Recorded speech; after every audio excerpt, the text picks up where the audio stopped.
Buenos días a todos, mi nombre es Eduardo Vilches, soy abogado de la Chile, máster en Auditoría, Seguridad, Gobierno y Derecho de las TIC de la Autónoma de Madrid, diplomado en Ciberseguridad y Ciberdefensa de la Chile y, bueno, profesor de Derecho y Ciberseguridad. Fui parte del equipo técnico que desarrolló la Política Nacional de Ciberseguridad y fui el autor del proyecto de ley por el cual Chile adhiere a la Convención del Cibercrimen. Entonces, esto es lo que vamos a abordar hoy día. Protección de datos personales y ciberseguridad en Chile, una oportunidad de sinergias recíprocas. ¿Qué es lo que pretendo abordar? Los desafíos derivados de la implementación de la Política Nacional de Ciberseguridad, la cual tiene objetivos estratégicos, 5 objetivos estratégicos que apuntan al año 2022 y una agenda de medidas, de 41 medidas, a implementarse en el bienio 2017-2018. Es decir, el último año del gobierno de la presidenta Bachelet y el primer año de gobierno del presidente Piñera. Bajo un contexto que es un diagnóstico que todos los especialistas en datos personales comparten, que es que nuestra legislación, la ley 19.628, nació obsoleta. Vamos a abordar ese tiempo, pero nació obsoleta. Y bajo la urgencia que nos ha demandado, y les va a demandar a ustedes y a los empleadores que tengan, la vigencia a partir del 25 de mayo del Reglamento Europeo de Protección de Datos Personales, que es un cambio de paradigma respecto de ustedes que programan, de cómo programan y qué información requieren a efectos de generar un algoritmo que entregue una salida confiable, pero que no afecte datos personales. Lo vamos a abordar más adelante. Comencemos con la pregunta obvia. ¿Qué hace un abogado hablando de ciberseguridad? Dicen que donde hay lucas llegan los abogados. Esa es la primera cosa que siempre suena. O la otra frase que a mí no me gusta mucho es: no le preguntas a un abogado si se puede hacer algo, pregúntale cómo se hace algo. Porque si le preguntas si se puede hacer, te va a decir que no se puede hacer. Si le preguntas cómo, se va a poner creativo. Bueno, yo parto siempre estas charlas a ingenieros con una cita que es del Colegio de Ingenieros. Esto no se le ocurrió a un abogado. La relación entre el derecho y la tecnología. La ingeniería surge en la necesidad del hombre de afrontar retos técnicos, mientras el derecho surge como medio de regulación y solución de conflictos. Agrega el presidente, no me acuerdo quién era el presidente en aquella época, pero el presidente del Colegio de Ingenieros, que entonces lo que se genera es una relación simbiótica. Mientras la ingeniería pretende resolver problemas, el derecho regula y resuelve conflictos, ambos inspirados en lograr el bien común. ¿Qué es una relación simbiótica? Yo no lo sabía, porque yo soy un hombre de humanidades, con un gusto por la técnica, pero la simbiótica es del área de la biología. Bueno, básicamente es la relación que se genera entre seres biológicos. Entonces, la relación simbiótica puede ser de 3 tipos, pero para efectos de nuestra charla, hay 2 tipos que son relevantes. Una es una relación parasitaria, en que uno de los entes biológicos se beneficia del otro, que se ve perjudicado. Confiemos en que esa no sea la relación entre los abogados y los ingenieros. Y la otra relación es la del mutualismo, en virtud de la cual los seres biológicos se benefician de su interrelación. Un buen ejemplo de eso es el fenómeno de la polinización, donde se le saca el polen a las plantas, lo afecta, pero además les sirve para reproducirse.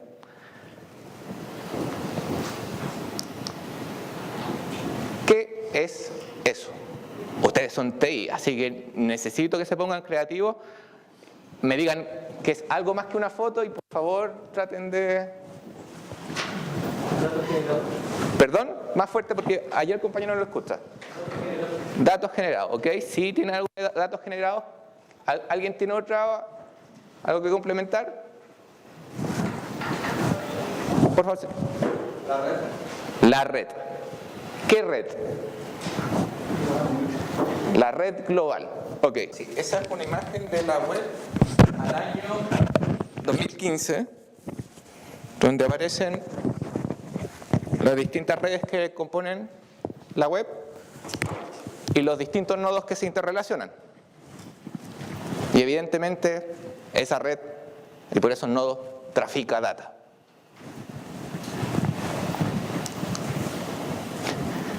Y esto es el mundo del derecho. El 29 de mayo, hace 2 meses, 1 mes y medio atrás, teníamos publicados en Chile 21.091 leyes. 21.091 leyes que conforman un ordenamiento jurídico, que se relacionan unas normas con otras. Varias de esas normas han sido derogadas por normas posteriores, pero el concepto es que existe algo en el derecho que se parece bastante a esto. El problema es que no lo hemos graficado. Y si ya 21.000 leyes parece harto, en términos agregados tampoco es mucho. Al 29 de mayo, solo el Ministerio de Interior y Seguridad Pública había dictado el decreto 433. Los decretos son anuales, por tanto, si a mayo teníamos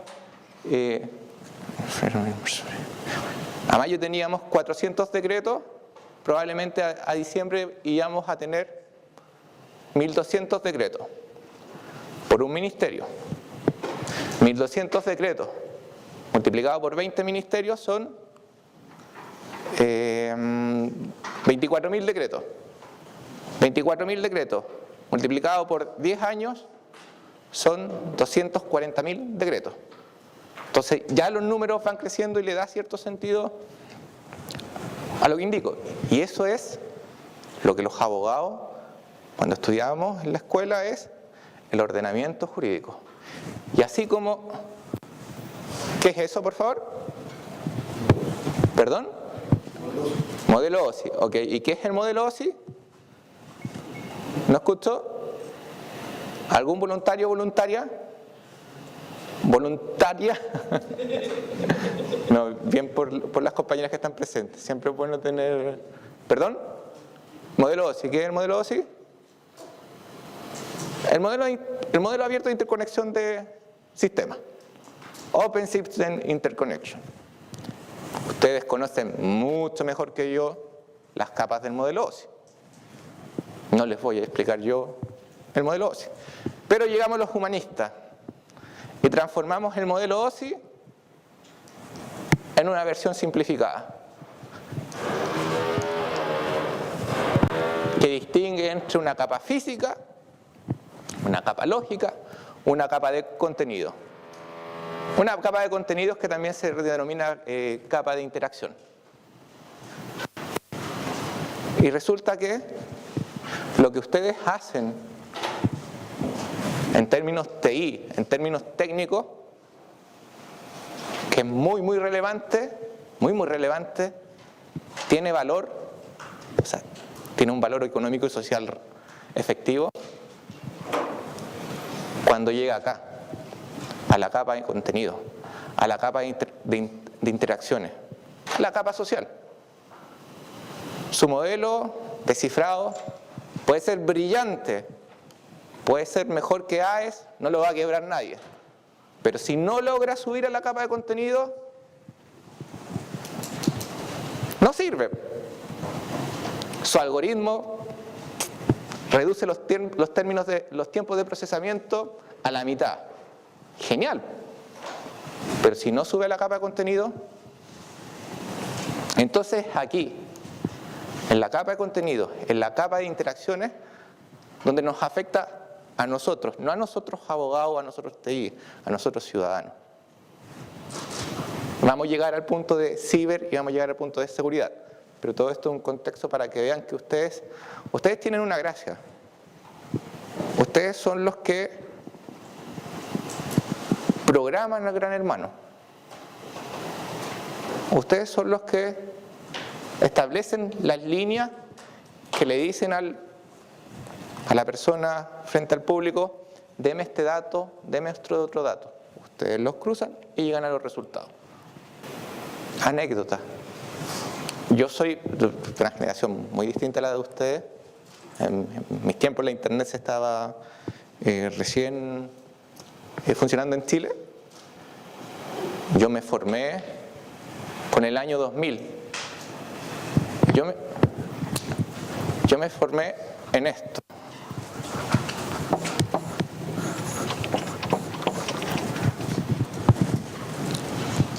Por favor, ¿qué es el Y2K? Exacto, es la abreviatura de GR2 kilograms, el día 2000. ¿Y cuál es la relevancia del Y2K? Es que el mundo se iba a acabar. Fue la primera vez en mi vida que yo supe que el mundo se iba a acabar. Ya después vino lo del Año Nuevo Maya y han venido otras cosas, pero en mi formación fue Y2K. Y el mundo se iba a acabar. ¿Por qué se iba a acabar el mundo? ¿Perdón? Por el cambio de milenio. ¿Sí? Pero era algo más que pasaba en una capa distinta. Los programas funcionaban solo hasta el año 1999. Exacto. Y si los programas funcionaban solo hasta el año 1999, ¿quién era el responsable de que los programas funcionaran solo hasta el año 1999? Los programadores. Entonces se nos iba a acabar el mundo porque los programadores, con un afán súper noble, porque los bits y los bytes valían muchas lucas, entonces había que ahorrar bits y bytes. Entonces lo que hacían era 99, 01 y vamos para adelante. Y eso es ciberseguridad. Y eso es una relación de la magia TI con la capa de contenido.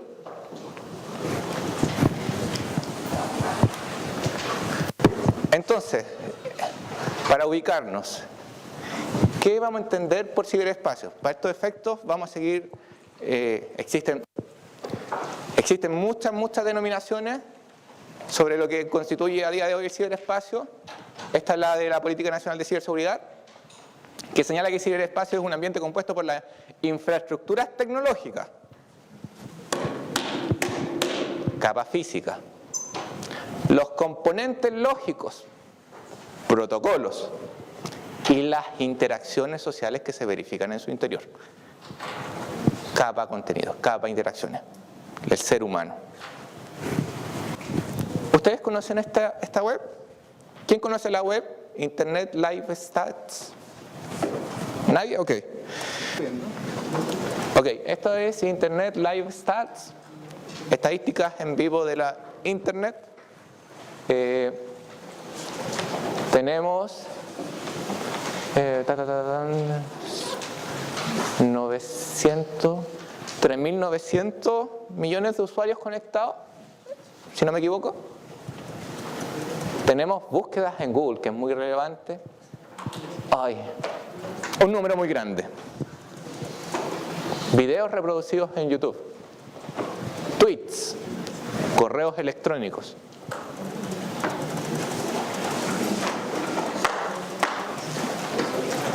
Usuarios activos en Facebook. ¿Qué es eso? ¿Qué nos muestra eso? Eso es data. Es data. Es tráfico. ¿Y cuál es el activo principal de esa data? Porque hay distintos tipos de data. Yo tengo una planilla en Excel donde tengo simplemente cálculos. O tengo una planilla en Excel donde tengo la declaración de todos los testigos de un juicio. Si yo tengo solamente cálculo, yo puedo ver números. Si yo tengo la declaración de testigo de un juicio, con el nombre de ese testigo o el root de ese testigo, lo puedo googlear y puedo empezar a trazar al testigo. Puedo ver si está declarado previamente en juicio. Puedo empezar a perfilar a ese testigo. Eso es datos personales. ¿Cuál es el valor? El valor de Facebook no son los servidores de Facebook. El valor de Facebook son los usuarios de Facebook. El valor de Google no está por su capacidad tecnológica que tiene, y tiene mucha, que está construyendo líneas de fibra óptica propias, y bien por Google que lo haga. Pero el valor de Google está en que es capaz de procesar data de personas. ¿De quién? De ustedes y de mí. Y de cualquiera a nivel mundial. Ahora, lo que yo les digo ahí, se lo dice un abogado. Entonces, ¿por qué le vamos a creer a un abogado? Si depende de qué lado de la mesa esté sentado el abogado, lo que opine. Obvio. Pero esto no lo construye un abogado. Este es el ranking de las empresas más valiosas a mayo de 2018. Las top 5 de esas, el insumo principal es datos personales. Ustedes me podrán decir, no, ¿sabe qué? La gracia de Apple son sus patentes, son su desarrollo. No. Lo que le sirve a Apple es el procesamiento de la información y el perfil de sus usuarios. Conocer a sus usuarios es lo que les permite generar productos para sus usuarios, generar la necesidad en el usuario. Y eso es lo que le permite estar donde está. Amazon. Podrán decir que el modelo de distribución de Amazon es lo que le hace valer lo que vale. No. Amazon sabe que cuando yo estoy buscando en 1984 su catálogo, probablemente, muy probablemente, vaya a ver La Granja de Animales y diga, ¿sabe qué? Este libro también debería comprarlo. O también me va a mostrar Fahrenheit 451 y va a decir, ¿sabe qué? Este libro también es muy relevante. Alphabet. ¿Qué es Alphabet? Google. Microsoft, ¿qué decir? Y Facebook por antonomasia. Facebook es datos personales, es perfilamiento de usuario. A propósito de lo de Cambridge Analytica, lo que dijo Zuckerberg ante el Senado norteamericano fue: nosotros lo que hacemos es, nosotros hacemos la publicidad. Ese es el negocio. Lo que se sabía antes de Cambridge Analytica era que Facebook era lo que era gracias a que le externalizaba los anuncios a terceros. Pero no. Facebook produce publicidad. Y para eso perfila. Y mientras mejor sea el perfilamiento, más eficiente la publicidad, más se vende. Ahora, eso no es necesariamente malo.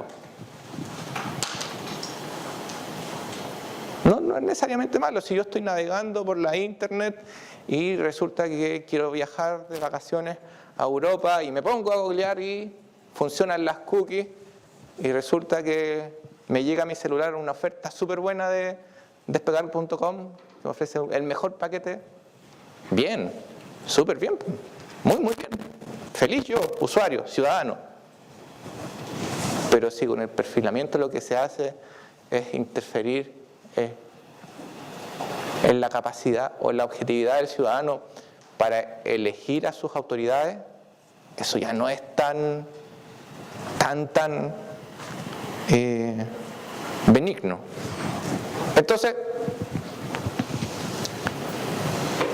para situarnos, ¿hablamos de seguridad de la información o hablamos de ciberseguridad? Desde los estándares la distinción es clarísima. Género, especie. Seguridad de información, lo grande; ciberseguridad, lo pequeño. La seguridad de la información se preocupa de proteger los riesgos que puedan afectar en las diferentes formas y estados. Se preocupa de las distintas capas.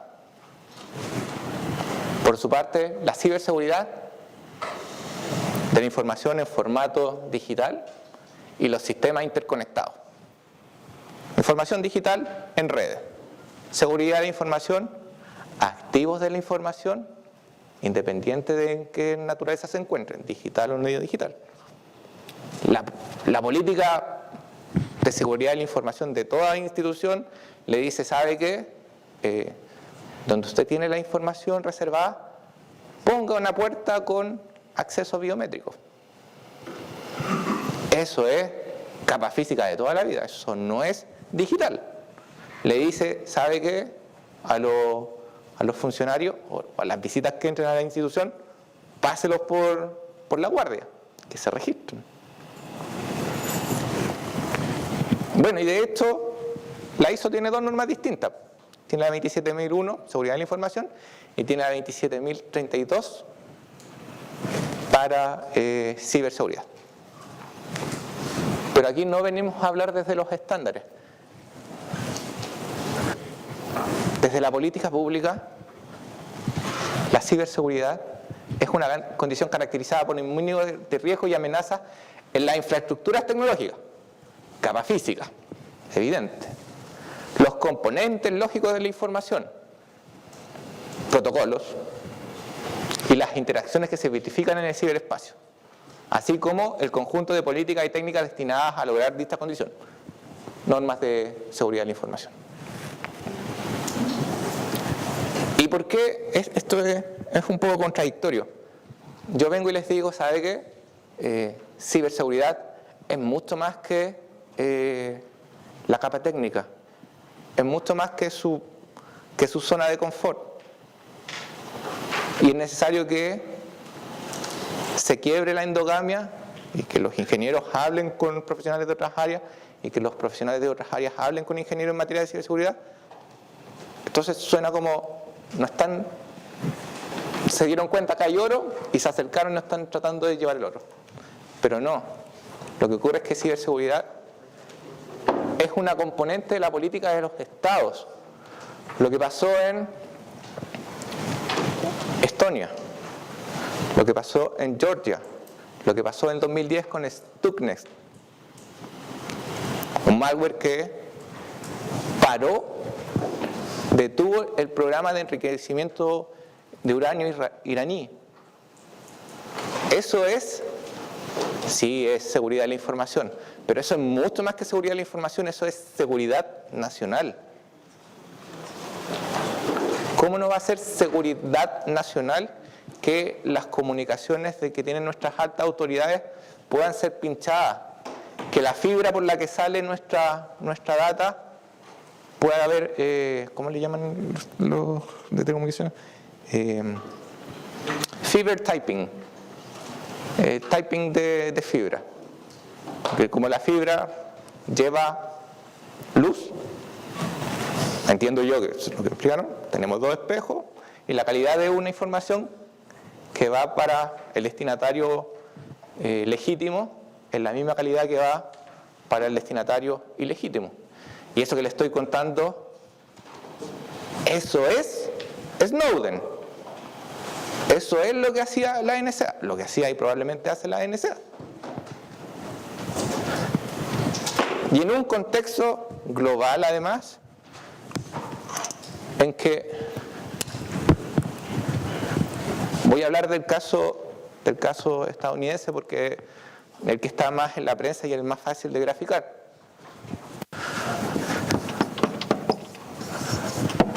Esa es la Foreign Information Surveillance Act, la ley de vigilancia extranjera, Foreign Information, de vigilancia de información extranjera de Estados Unidos. ¿Y qué dice la FISA? La FISA dice algo súper básico. ¿Sabe que usted, agencia de seguridad, usted no va a hacer vigilancia respecto de nuestros ciudadanos, respecto de lo que pasa dentro de las fronteras? Pero respecto a lo que pasa fuera de las fronteras, usted puede hacer lo que quiera. ¿Y qué pasa con los PIT?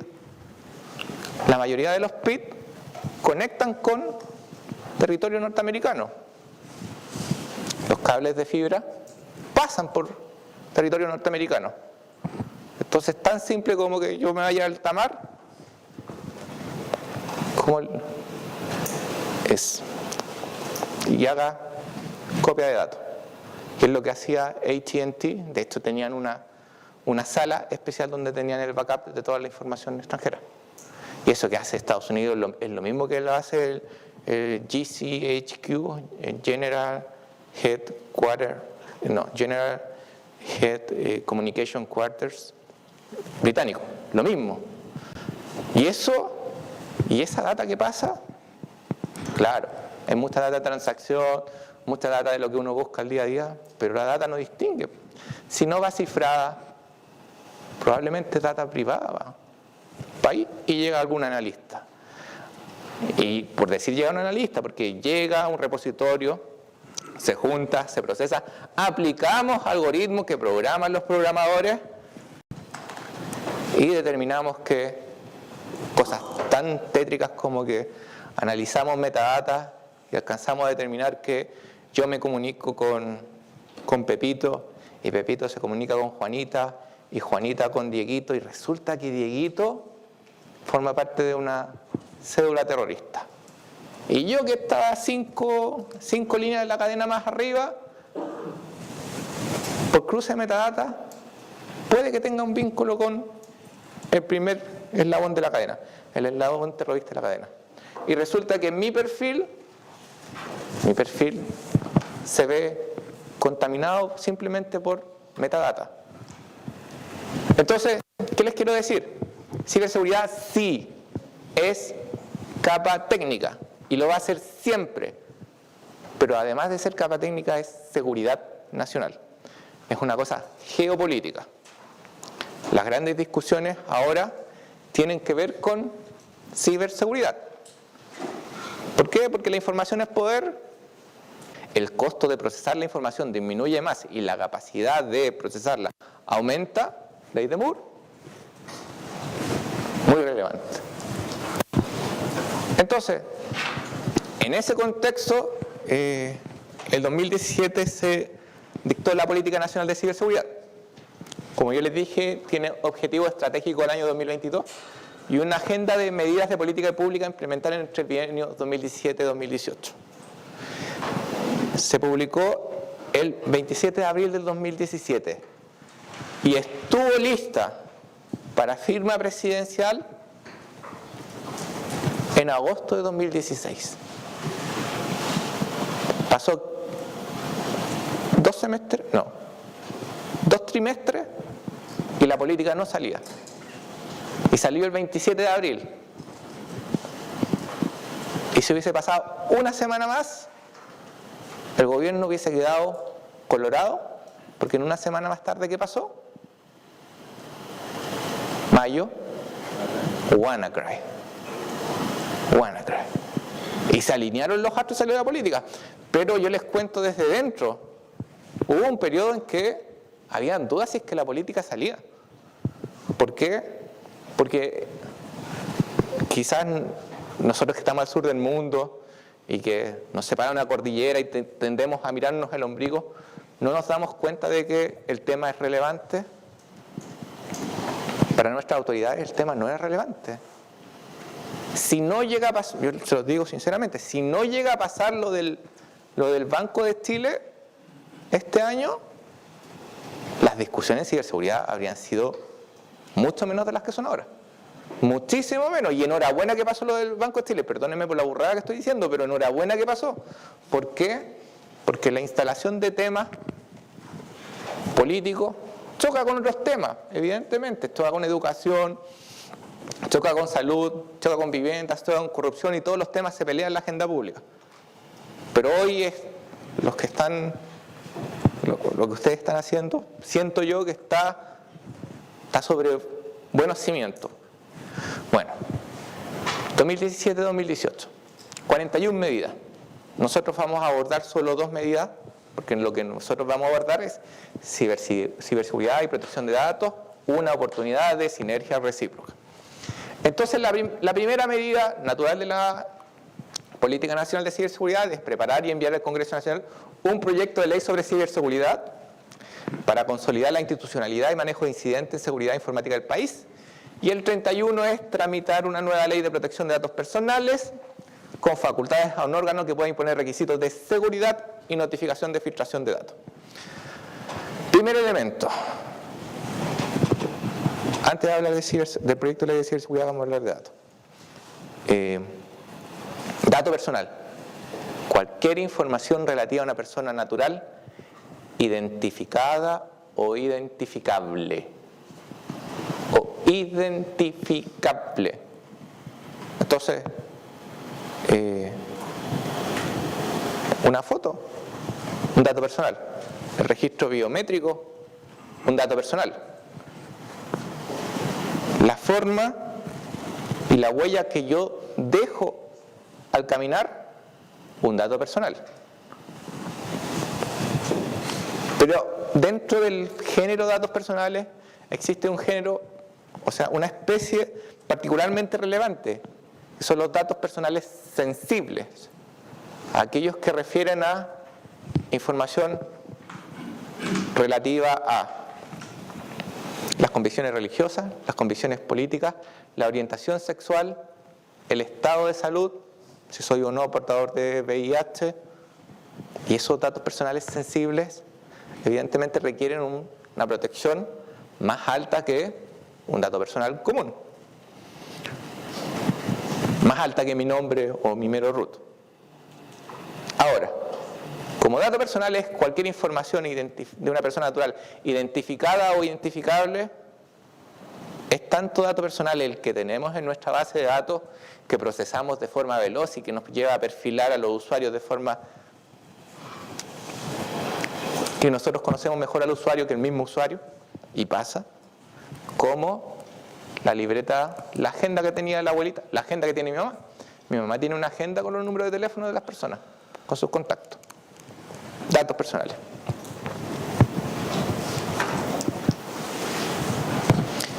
Chile y los datos personales. En Chile somos, en general, para algunos temas nos movemos súper rápido. Ustedes saben que Chile fue el primer país del mundo en aprobar una ley de neutralidad en la red. Chile, ahí estuvimos nosotros.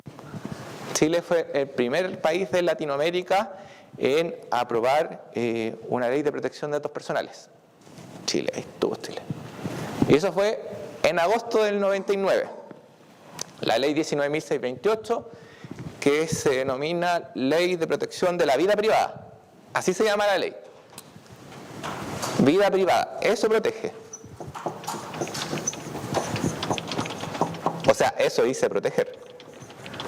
Pero en realidad no protege la vida privada, sino que solo los datos personales de las personas naturales, identificadas o identificables. Y nosotros, como seguimos una tradición, en el mundo del derecho existen básicamente tres tradiciones jurídicas. Una, el derecho continental, que es básicamente Europa, excluyendo a Inglaterra. Dos, que el modelo anglosajón, Estados Unidos, Inglaterra. Y tres, el modelo musulmán, teocracia. Entonces nosotros nos inspiramos en una ley española del año 1995. Pero resulta que ese mismo año, el año 46, se aprobó en la Unión Europea la Directiva 95/46 relativa a la protección de datos personales, que es el origen del tan afamado Reglamento Europeo de Protección de Datos Personales, que les va a pegar a ustedes como programadores. Bueno, nosotros nos inspiramos en una ley española que fue derogada. Nuestra ley salió en agosto del 99, la ley española se derogó en diciembre del 99.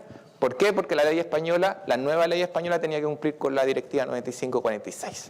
Entonces, como yo les dije que nuestra ley nació, el tratamiento de datos personales que nosotros realizamos nació muerto, es porque efectivamente nació muerto.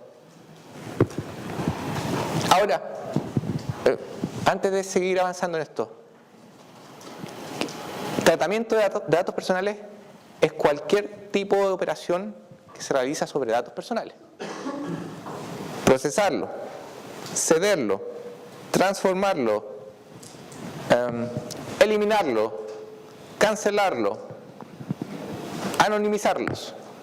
Y cualquier otro verbo que se les ocurra que opere sobre datos personales, eso es tratamiento de datos personales. ¿Ok?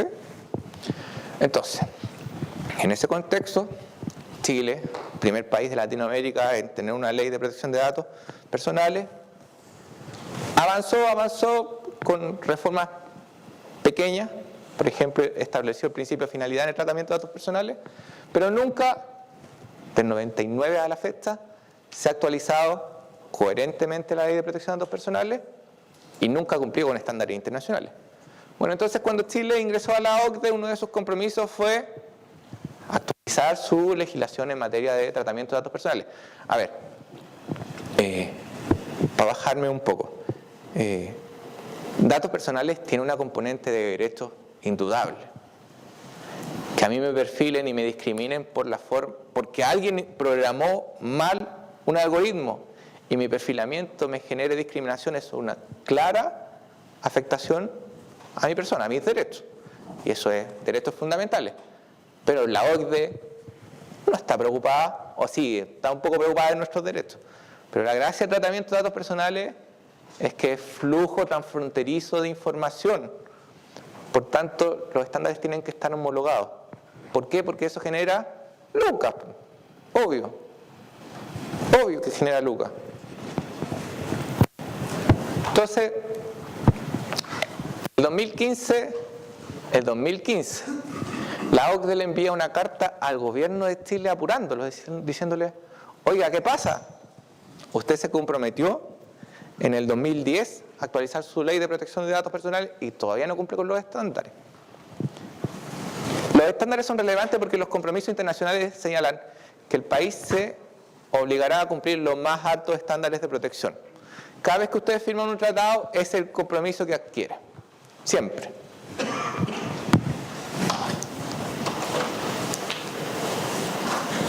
Y en razón de eso, antes de eso. Entonces, para mostrarle a la OCDE que nosotros estábamos disponibles para cumplir, Bachelet 1, proyecto de ley de datos personales en el tercer año de gobierno. En ese tiempo el gobierno era de 6 años. Tercer año de gobierno, proyecto de ley de datos personales, creaba una agencia nacional de protección de datos personales. Sin urgencia, ese proyecto no avanzó nada. Se cayó. Primer gobierno del presidente Piñera. La OCDE no estaba presionando. Segundo año de gobierno. Proyecto de protección de datos personales. Sin urgencia, ese proyecto no avanzó nada. Ese proyecto lo que establecía era que el CERNAC iba a ser la Agencia de Protección de Datos Personales. Segundo gobierno de la presidenta Bachelet. Nuevo boletín de protección de datos personales. 11.144. Ese ingresó en marzo del 2017, es decir, el tercer año. Sin urgencia, no avanzó. Creaba una agencia de protección de datos personales. Segundo gobierno del presidente Piñera, nuevamente, oye, ¿qué pasa con datos personales? Bueno, lo que hizo el gobierno de Piñera fue algo razonable, fue que analizó el proyecto ingresado en el tercer año del gobierno de Bachelet, lo consideró bueno y Felipe Larraín dijo que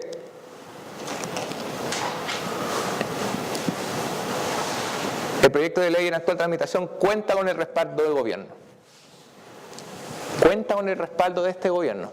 Y eso está pasando en el primer año de gobierno. Por tanto, si alguna vez hubo alguna esperanza de que una ley avanzara en protección de datos y que nuestros estándares de datos personales sean equivalentes al contexto internacional, esta es probablemente la ocasión más certera.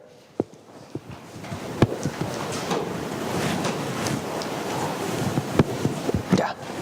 Y como aquí venimos a hablar de ciberseguridad y protección de datos personales, en ciberseguridad, a propósito de lo que pasó con el Banco de Chile, el subsecretario del Interior habló de la Política Nacional de Ciberseguridad y dijo que iban a continuar con con la política.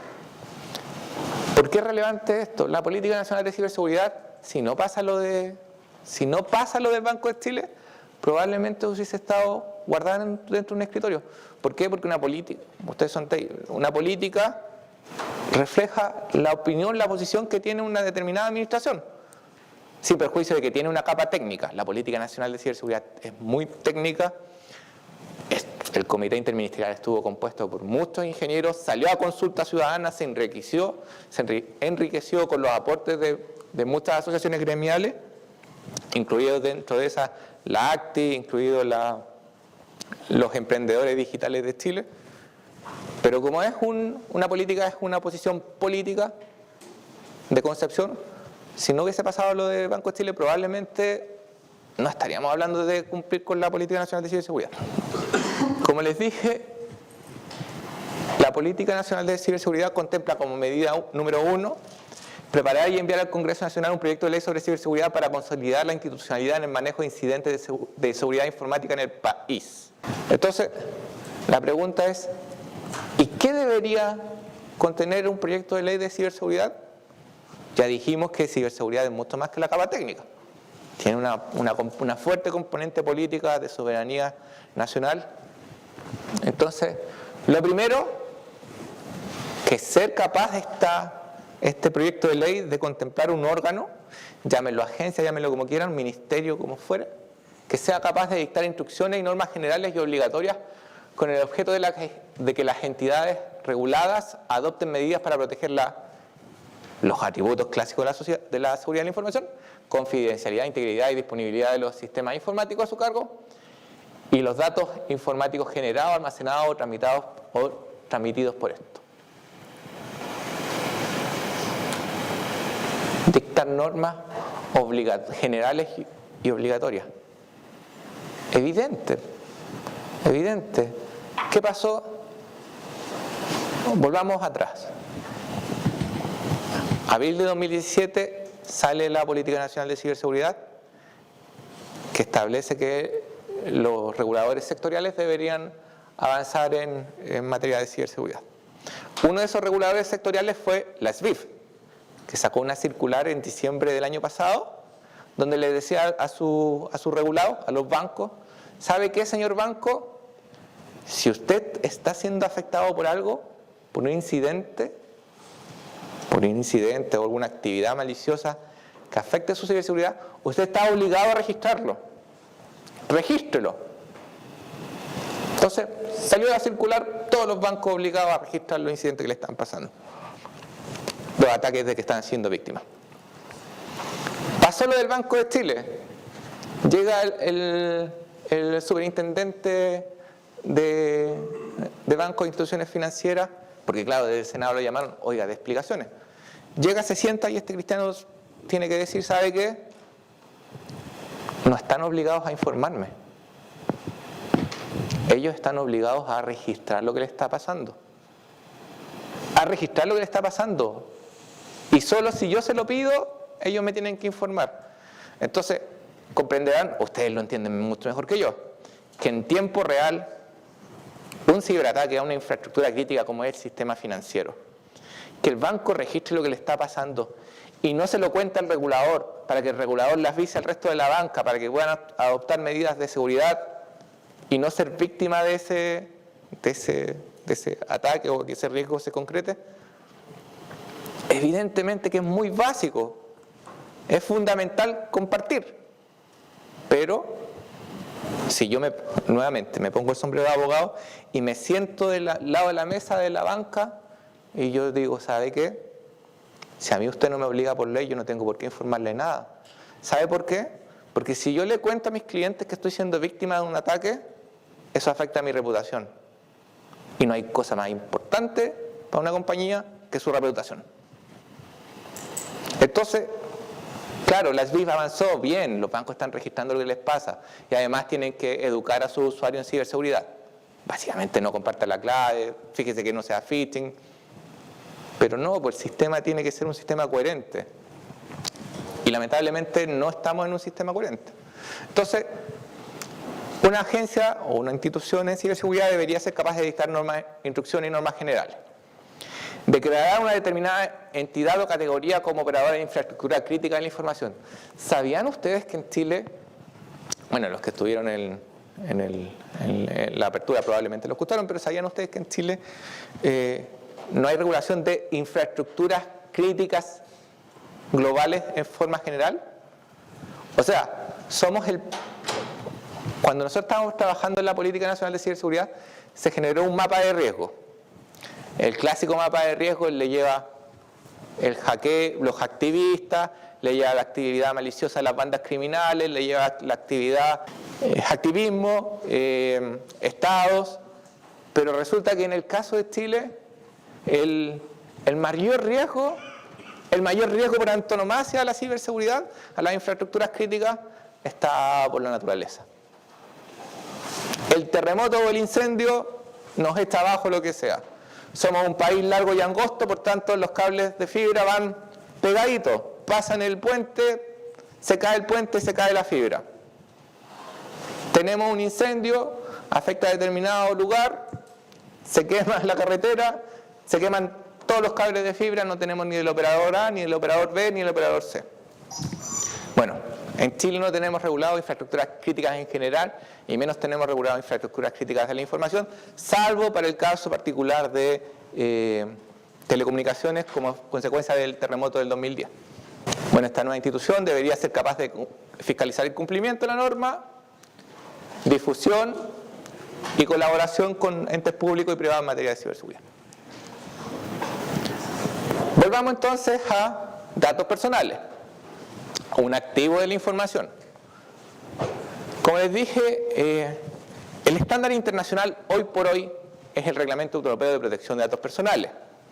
El Reglamento Europeo de Protección de Datos Personales se aprobó en mayo de 2016 y los europeos, como son gente muy ordenadita, lo aprobaron en el 2016 y le dieron a quienes tratan datos personales, le dieron 2 años para que se adecuaran a sus estándares.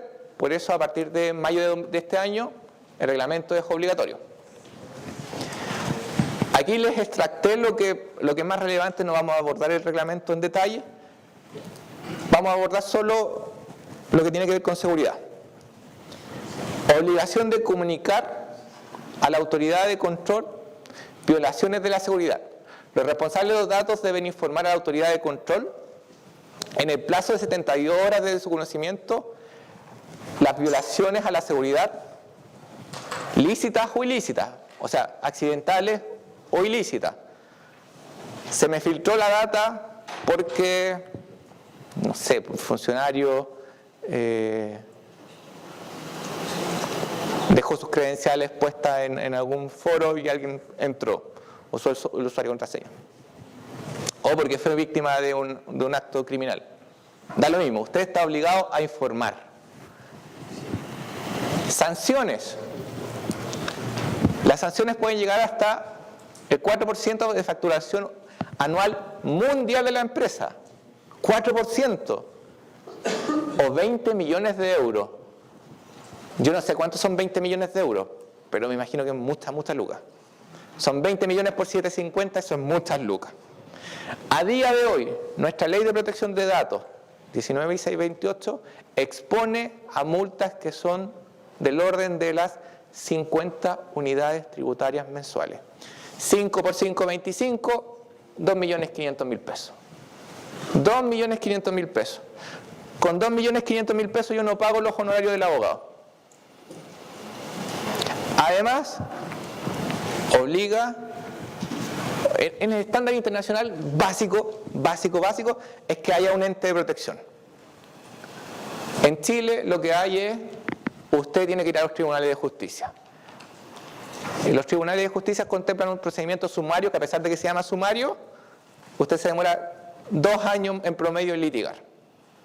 2 años litigando para ganar máximo 5 por 5, 25, 2.500.000 pesos. En derecho comparado, hay una filtración, hay una vulneración al tratamiento de datos personales, la agencia de control sanciona inmediatamente, y si usted, el denunciado, está disconforme, usted puede ir a reclamar al tribunal. Pero lo más probable es que lo vaya a perder. Pero acá no. Entonces, bueno, Daniel Álvarez fue secretario ejecutivo del Comité Interministerial de Ciberseguridad en el gobierno anterior y sabe muchos datos personales, y en su Twitter publicó que el 9 de julio pasado que el gobierno está porque la autoridad de control en protección de datos personales en Chile sea el Consejo para la Transparencia. Yo en este punto, como estoy vestido con sombrero académico, debo reconocer que soy súper crítico. El Consejo para la Transparencia es el mismo consejo que le dijo a los usuarios: sabe que el padrón electoral usted lo tiene que dar gratis. Antes se cobraba, el CERVEL lo cobraba, pero alguien reclamó al Consejo para la Transparencia, el Consejo para la Transparencia dijo que son datos públicos, usted lo tiene que entregar gratis. Entonces, ¿en qué situación nos encontramos hoy por hoy? En que hay un elefante en la sala y nadie lo ha visto, lo ha querido ver. Y aquí lo van a entender. Esto está de ayer. Singapur sufre el peor ciberataque de su historia con el robo de datos personales a 1.5 millones de pacientes. Datos personales, ciberseguridad, tenemos que crear una agencia de protección de datos personales, tenemos que crear una institución en ciberseguridad. Blanco es, frito se come y la gallina lo pone. Usted tiene que crear una agencia de ciberseguridad que proteja datos personales y cumple con el estándar y va a tener los más altos estándares a nivel mundial y tiene economías de escala súper relevantes y va a generar masa crítica y el mercado va a ser mucho más eficiente. Entregarlo al Consejo para la Transparencia significa entregarlo a un ente cuya función no es la protección de datos personales, sino que entregar los datos. Eso es la transparencia, que está muy bien, pero son cosas distintas. ¿Y por qué? Porque no podemos correr el riesgo que nos pase esto. Y nos ha pasado. Y tenemos la oportunidad de que no nos siga pasando. Así que ese es el llamado. Muchas gracias por su tiempo. Ese es mi correo. Cualquier duda, gracias a usted.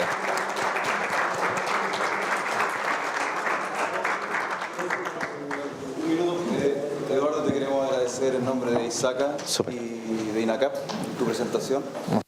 Y felicitar también porque fuiste el paper ganador de este congreso, así que otro aplauso, por favor. Gracias.